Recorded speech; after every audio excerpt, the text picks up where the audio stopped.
Greetings! Like I promised, in this video I will make the conversations with the Immortals that I have met so far in the Eador Genesis game. This is the first Eador game. It is the same as Eador 2, but it is a two-dimensional graphic. Now, let's begin with Eador. Eador is here. He is a mage that is leaning toward good. His opinion about me is recognition. Let's see. Glad to meet you, visitor. What can I do for you? I have three choices. This choice is if I want to attack him. But let's see some questions. I'd be happy to answer your questions, said Eador. What would you like to know? Now let's see what he knows about Beleth. This is the necromancer. Beleth is a dark mage who obtained his power and strength through rituals of higher necromancy.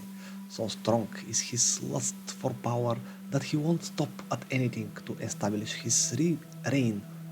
Lies, betrayal, killing innocent beings, any means is good enough for Beleth, if it helps him reach his goals. So I wouldn't advise you to make any agreement with him. I see, thank you, said I. Perhaps you have some other questions. Yes, there's something else I'd like to ask. What can I ask him?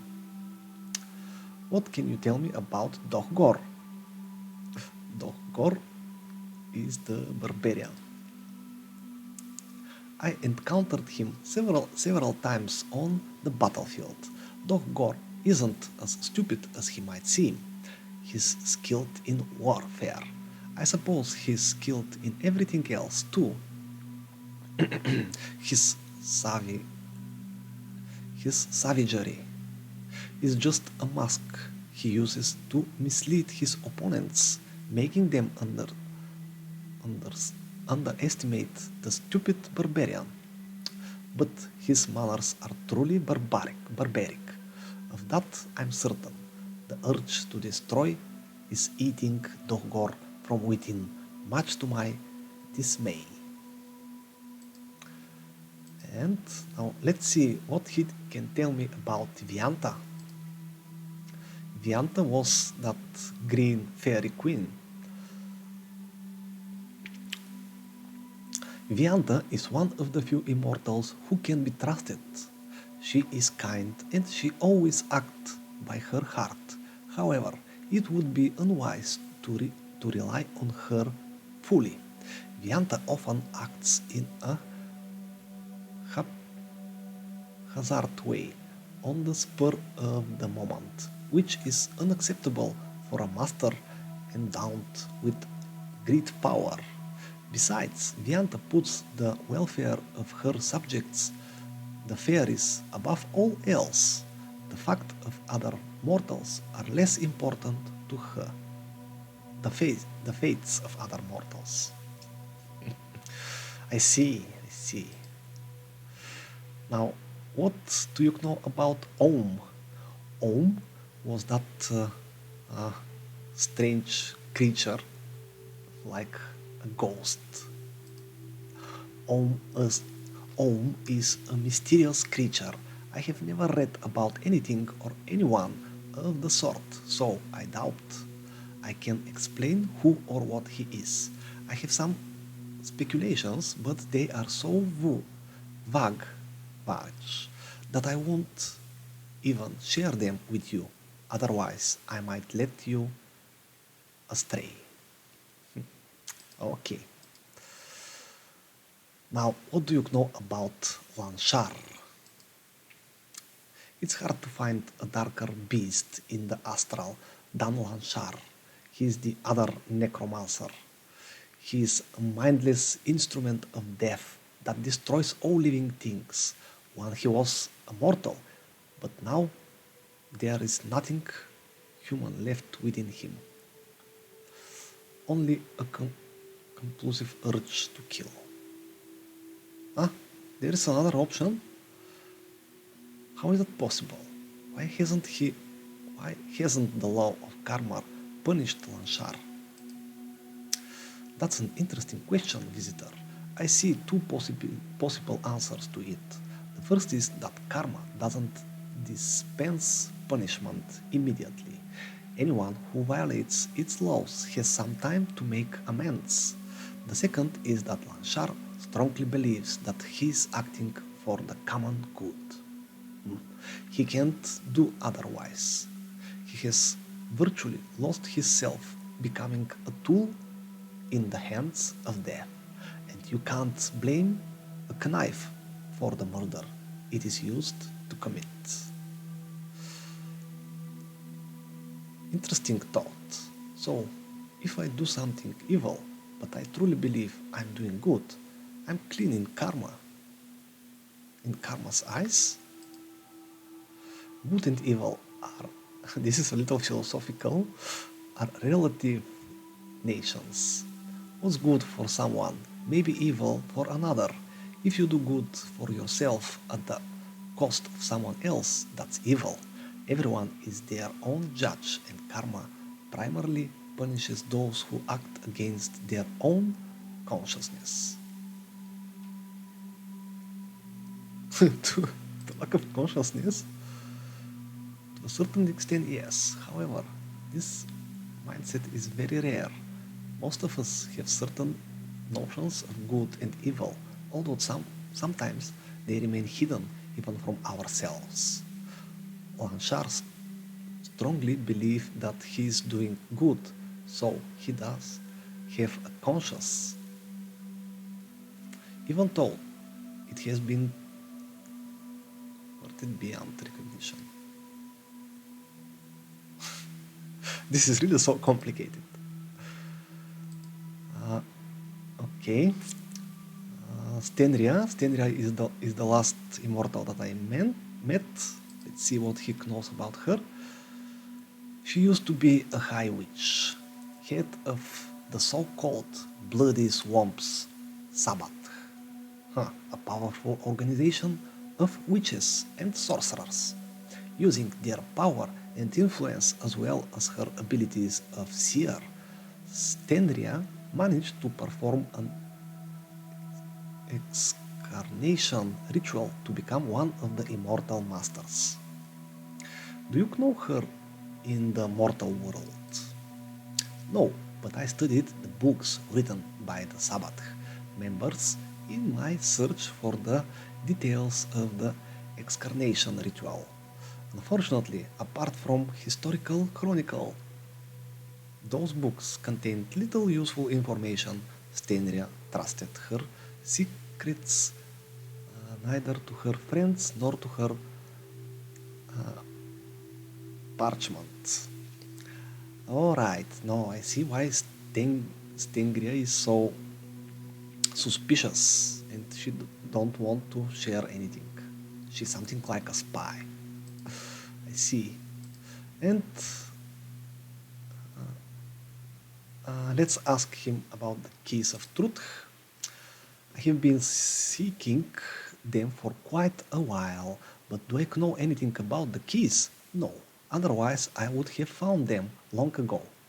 Judging by the bits and pieces of information that I did manage to gather, the keys of truth are the quintessence of knowledge contained in some artifacts. I do not know if that is true or not, but after long years of fruitless searching, I am ready to believe that the keys of truth do not exist. So he don't have the keys. I think some other master will find one of the keys, and I have to exchange them. So I'm done with Oinor. Now let's see. This is Om. This is Lanchar, that lost-minded dude, and this is Stenria. Now let's speak to Dohgor. I don't think I have some meaningful conversations with him. So let's see. I have questions. Enough talking. Leave. That was quicker than I expected. Hey, let's talk. No, he don't want to talk. All right. All right. All right. Let's interrogate Vianta. She's indifferent toward me. And she said, "Greetings, visitor. What have brought you here?" Right, I have a question for you. So, I will ask her about herself. I'm the firstborn queen of fairies. For ages I have been... I have showed that. Alright. Now let's see what she thinks about Oinor. Oinor is wise, but not wise enough to understand that one should act from the heart, not from the mind. Still, I hope life will teach him true knowledge, even if only at the price of great loss. Not long ago, Honor was very powerful, lord of an enormous world. He held his place among Eador's greatest masters. Then suddenly he fell abruptly. I don't know what happened, and Honor is reluctant to talk about it, but I do know that reason. She knows the reason. He relies on the laws of karma too much, acting out of fear of punishment, not for noble reasons. Interesting thought. Now what she think about Beleth? This dark necromancer taints the astral with his presence. She don't like him. His insatiable lust for power has ruined many innocent souls, and even greater numbers of mortals are yet to die. Okay. About Dogor, barbarian capable of nothing but destruction and slaughter.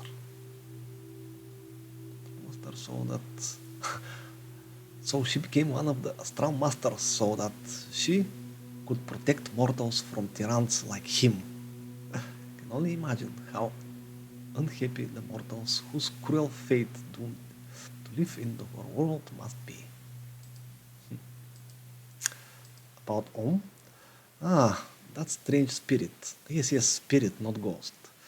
It emerged from somewhere deep in the astral, and now no one knows what to expect from him. He's neither good nor evil. I don't even think those notions mean anything to him.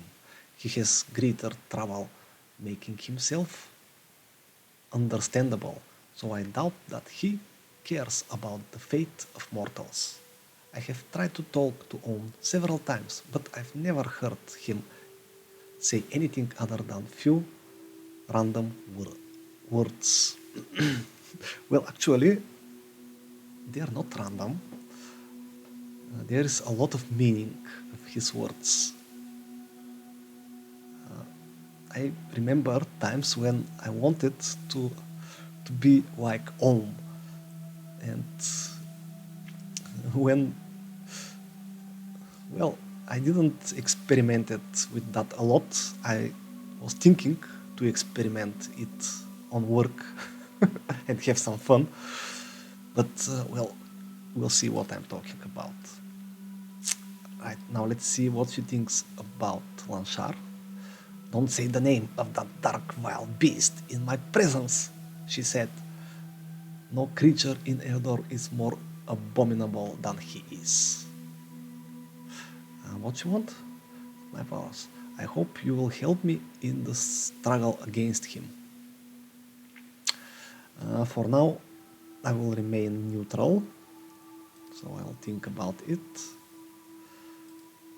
Okay, Stenria, a lying, vulgar creature. Stenria thinks only about herself and her profits. Right. Now, what she knows about the keys of truth. I love the legend about them. The fairies have a thing for all sorts of mysterious tales. And what a tale about mysterious artifacts hidden in various corners of Eador by one of the gods. And only the one who overcomes all obstacles and solves all of the secrets will obtain the true knowledge that can transform the world. So, this is not more than a legend. Every legend is based on some true story. You can see it. Right, did the legend set where to look for the keys? No, it only said that he who is worthy will listen to his heart, and his mind will keep him from being deceived. It also mentioned that all keys have their keepers, who must be conquered to gain possession of the truth. Perhaps it means that the artifacts are guarded by some monsters or something like that. Or other immortals, that is. I see. And, well, this is all that I can talk with Vianta. Now let's try to talk with Ohm. Hello, Ohm. He is indifferent. Let's see. Message, answer, he said. And that's all he said. Hey. Nope. Alright, so let's see what Lanchar have to say in his defense. Did you call for me? No, alright, 3 options. Yes, I have several questions. What would you like to know? Tell me about yourself. I used to be a mortal. I studied necromancy. I came to know life and death, and learned from my own experience that all evil in Eador comes from living beings. The dead know no emotions and feelings, but these things cause the living to act on their spur of the moment. That is the highest form of existence. My task is to make Eador a kingdom of death, delivering it from life once and for all. So he wants everything death. Well, I can't agree to that. Life is good. Wait. Let's ask him about other masters. Masters stand above life and death. They are destined to determine the fate of Eador. It's irrelevant who they used to be and who they have become. All that matters is whether they can see the obvious. Many of them, I hope, will eventually see that I'm acting for the good of Eador and join my mission. With the support of other immortals, it would be much easier to purge Eador of living things. Blinded by their lust for power, masters rarely listen to me. They are too busy carving up new lands. But, knowing or not, they all help me by fighting bloody battles for the shards. It's a little truth. So I can say Lanchar and where is that Belet can form some alliance. And finally, let's see if Stenria is willing to talk.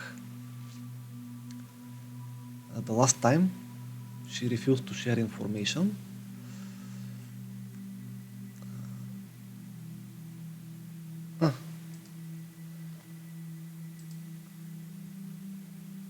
Right.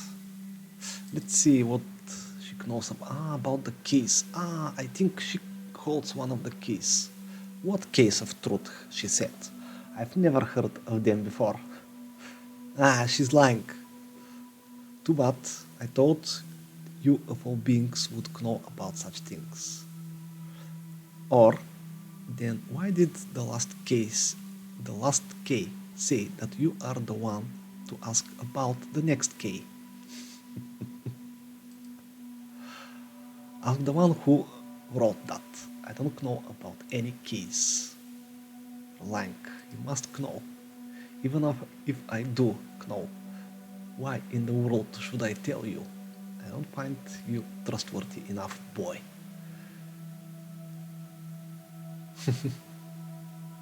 Alright, well, I will not intimidate her, so what can I do to earn your trust? Now you are talking. You see, a while ago I was quite offended by that rude barbarian Dohgor. Worse yet, he threatened to cast me into chaos. Destroy him, then we will talk about the keys. And this is what I really remembered. So someone asked me to destroy Dohgor, and that should be that Stingria witch. And after that, well, we may talk about that key. So I have to deal with Dohgor either way. Too high price for information about. Alright, I will take care of Dohgor. Alright, journey entry updated. Ancient, keys of truth, yada yada. Alright, the 7 keys. Search for the keys. And Stenria agreed to tell you more about the key if I destroy the core. Before I begin the destruction, I want to speak to her again. Now what he knows about Eador. I will not read all of them. Belet, I just want them to be in this video. Belet is an impudent boy, such a sweet tooth. He'd sell his mom for a piece of cake, but he can pretend to be a real dear when he needs to.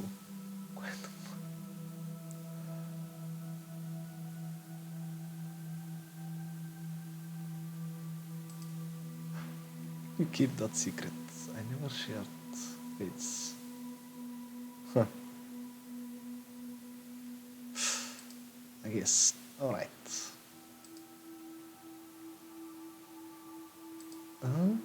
This barbarian's presence in the straw is one of its bad jokes.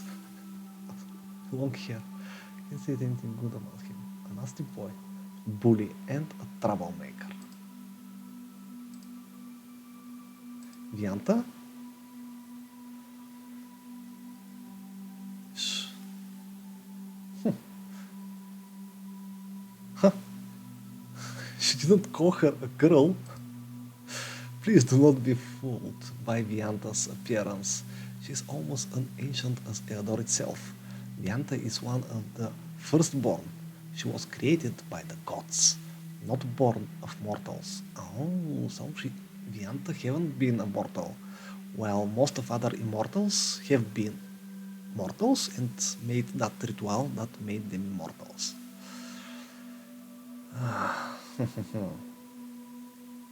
Curious.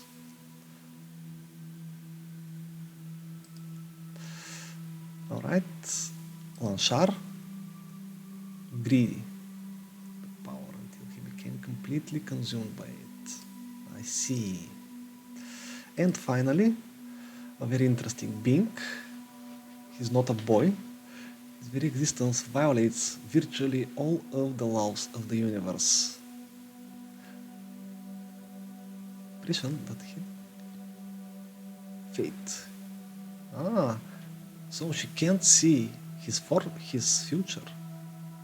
Huh. then more powerful? I wouldn't say so. Got more choices. Predictable. I'm not sure he will be able to take advantage of his freedom. Oops.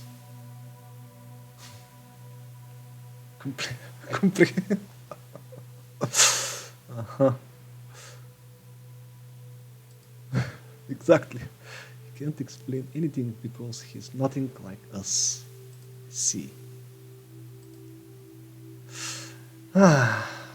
Alright, I will ask her for my fortune.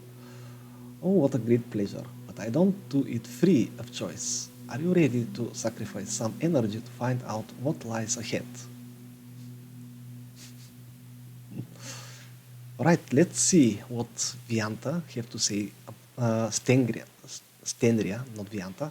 Well, I'm dreaming about Vianta. I'm not in love with her, I believe. Or do I? Alright, let's see. I see the threads of fate strangely intertwined around you, my friend. I see chaos and order, loyalty and treachery, and an elaborate, complicated pattern. You are destined to become the overlord of Eador. Yeah, I see the thread taking you to the goal of power. But these threads are thin and they can tear if you make a mistake. Technology interested in its patterns is completely.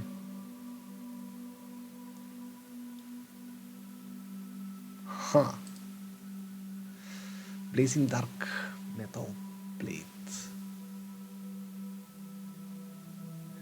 Difficult choice to make. That's all I can discern. The rest is concealed by the mist of uncertainty.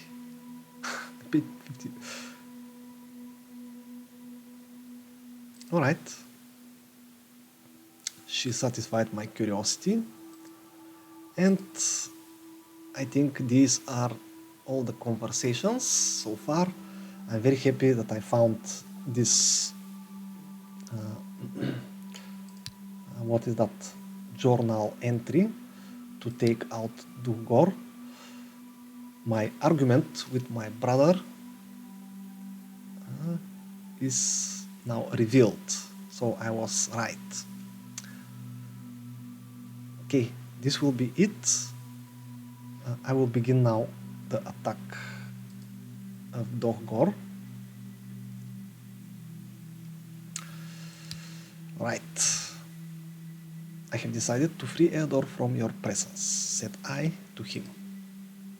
War, excellent. What are you waiting for? Attack! I attack. Okay, because I'm fighting in his home world, he will have the advantage of every buildings and bonuses he got. Also, he will be able to see the map, Master World, and that means I should get some advantage too. We'll take the granary. Oh, that will cost all of my energy.